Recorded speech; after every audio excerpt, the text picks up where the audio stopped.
तो आपको बता दें पहला नतीजा जो है वो यहां पर सामने आ चुका है। जी हां, जम्मू कश्मीर में 90 विधानसभा सीटों पर काउंटिंग सुबह 8 बजे शुरू हो गई है। पहला नतीजा बसोली का यह नतीजा आ चुका है, जहां पर चौधरी लाल सिंह एक तरफा हारे हैं। मुकाबला 16,034 वोटों से उनकी हार हो चुकी है। आपको बता दें कि हैवीवेट कैंडिडेट चौधरी लाल सिंह 2 बार जो है वो सांसद रह चुके हैं इसी उधमपुर कठुआ सीट से 2004 से 2014 के बीच में, और उसके बाद जो है बीजेपी में वो शामिल हुए। पहले कांग्रेस से थे, कांग्रेस में रहते हुए 10 साल जो है वो मेंबर ऑफ पार्लियामेंट रहे। 2014 में जैसे ही उनकी हार हुई, 2014 में उनको टिकट नहीं मिली थी, गुलाम नबी आजाद लड़े थे, उसके बाद बीजेपी में वो शामिल हुए। बीजेपी में शामिल होने के बाद बसोली से उन्होंने चुनाव लड़ा, जहां से उनको जीत प्राप्त हुई थी बीजेपी की टिकट पर विधानसभा चुनाव में, और उसके बाद मंत्री भी बनाए गए थे जम्मू कश्मीर सरकार में।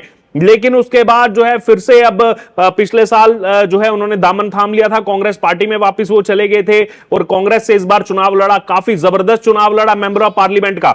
मेंबर ऑफ पार्लियामेंट के चुनाव में उनकी हार हुई थी, और उसके बाद अब जो है एमएलए के चुनाव में भी वो मैदान में उतरे, बसोली में उतरे, और यहां पर अब जो है पहले माना जा रहा था कि ये सेफ सीट है कांग्रेस के लिए, हैवीवेट कैंडिडेट है, 10 साल सांसद रह चुके हैं, लेकिन यहां पर दर्शन कुमार ने उनको 16,034 वोटों से हरा दिया। आपको बता दें 8 राउंड की काउंटिंग पूरी होने के बाद ये पहली सीट का रिजल्ट सामने आ चुका है।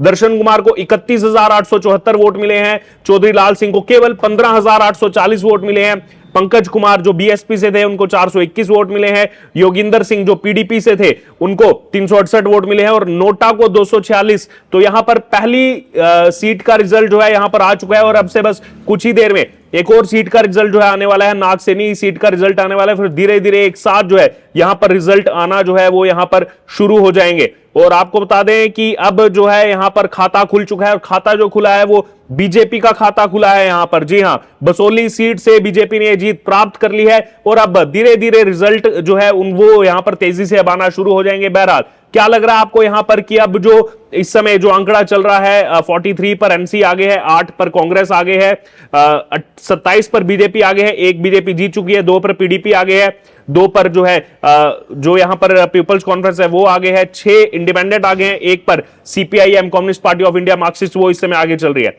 और अभी एक बड़ा अपडेट सामने आ रहा है, सुनील शर्मा नागसेनी सीट से जो लगातार पीछे चल रहे थे आखिरी राउंड में आगे हो चुके हैं, 1445 वोट से आगे हो चुके हैं। उधमपुर ईस्ट से जो है आरएस पठानिया अब जो है वो आगे हो चुके, केवल 2 राउंड की काउंटिंग बाकी रह गई है। तो अब ट्रेंड यहां बदलता जा रहा है, जो लग रहा था कि एनसी के खाते में ये सीट जाएगी नागसेनी, पार्डर नागसेनी की सीट, लगातार सुनील शर्मा पीछे लीड कर रहे थे, लेकिन जो बीजेपी वाली जो बेल्ट यहां पर मानी जा रही थी पार्डर की, वहां पर अंत में जो है वहां की ईवीएम खुलनी थी, और अंत में जब ईवीएम खुली तो इस समय यहां पर यानी कि अब ये बीजेपी जो है ये सीट एक हिसाब से देखा जाए तो निकाल चुकी है, क्योंकि आखिरी राउंड की काउंटिंग इस समय चल रही है, और 1445 वोट से सुनील शर्मा जो है वो यहां पर आगे नजर आ रहे हैं। लगातार पूजा ठाकुर जो एनसी की थी वो आगे चल रही थी, लेकिन अब आखिरी में क्योंकि बीजेपी की तरफ की जब खुली, जो लग रहा था बीजेपी को यहां से हमें वोट मिलेगा, वहां की जब ईवीएम खुली तो यहां पर खेल जो है अब यहां पर बदल चुका है, और सुनील शर्मा अब जो है वो यहां पर लीड ले चुके हैं। वहीं आपको यहां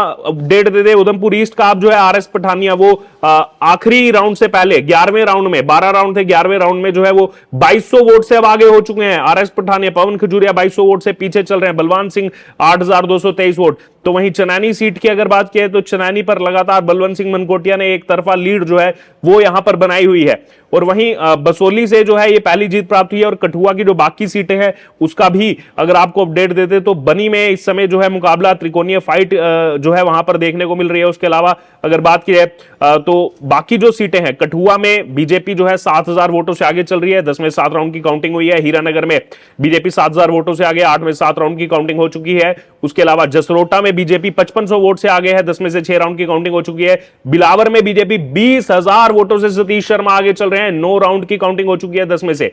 और उसके अलावा आपको उधमपुर से अपडेट देते तो सुनील भारद्वाज जो है अब 6000 वोट से आगे हो चुके हैं, बलवंत सिंह मनकोटिया 14,000 वोट से आगे चल रहे हैं, और आरएस पठानिया 2197 वोट से आगे, और पवन गुप्ता 14,835 वोट से आगे चल रहे हैं। लेकिन पहला रिजल्ट जो है वो बीजेपी के फेवर में गया है जम्मू कश्मीर से।